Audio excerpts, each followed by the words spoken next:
বাংলাদেশে কেউ যেন কাউকে ট্যাগিং করে টার্গেট কিলিং এর শিকার না করতে পারে সে বিষয়ে আমাদের ঐক্যবদ্ধ থাকতে হবে। যে আমরা কাজ করব, আমাদের রাজনৈতিক সমাবেশ করব, একই সাথে জনগণের যেন দুর্ভোগ না হয় সেটাও আমাদের মাথায় থাকবে।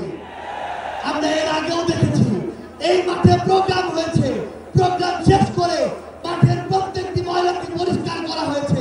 এটাই হচ্ছে আগামী বাংলাদেশের দৃষ্টান্ত যে আমাদের যারা সাময়িক যদি কোনো সমস্যা হয় আমরা আবার ঐক্যবদ্ধভাবে সেই সমস্যার সমাধান করব।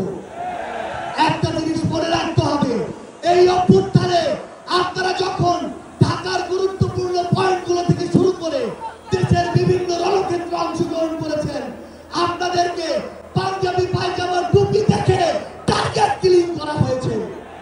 আমার মাদ্রাসার অসংখ্য ভাই এই টার্গেট কিলিং এর শিকার হয়েছে।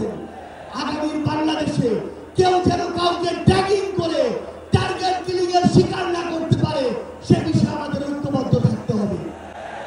আমরা সংস্কার বিচারকে সামনে রেখে আমাদের এই লড়াই করছি।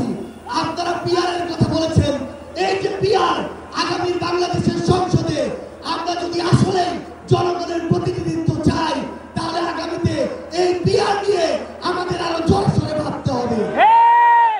আমরা আপনাদেরকে স্পষ্ট করে আমাদের জাতীয় নাগরিক পার্টি এনসিপির পক্ষ থেকে অঙ্গীকার করি, বাংলাদেশের প্রশ্নে, জনগণের প্রশ্নে আপনারা যদি ঐক্যবদ্ধ থাকেন, আপনাদের সাথে কাঁধে কাঁধ মিলিয়ে 24-এর মতো এনসিপি আবারও আগামী বাংলাদেশে লড়াই করবে। আমাদের এই বাংলাদেশের 24-এর অভ্যুত্থানের স্পিরিটের প্রশ্নে, ওই খুনিদের বিচারের প্রশ্নে, রাষ্ট্রের সংস্কারের প্রশ্নে আমরা ঐক্যবদ্ধভাবে এগিয়ে যাব। আমরা যতদিন ঐক্যবদ্ধ থাকবো ততদিন এই বাংলাদেশে আর কোনো হাসিনা মাথা উঁচু করে দাঁড়াতে পারবে না। ইনশাআল্লাহ আপনাদের সাথে আমাদের আবারও দেখা হবে রাজপথের লড়াইয়ে অথবা বিজয়ে। ততদিন পর্যন্ত সত্যের সাথে থাকবেন, ন্যায়ের সাথে থাকবেন।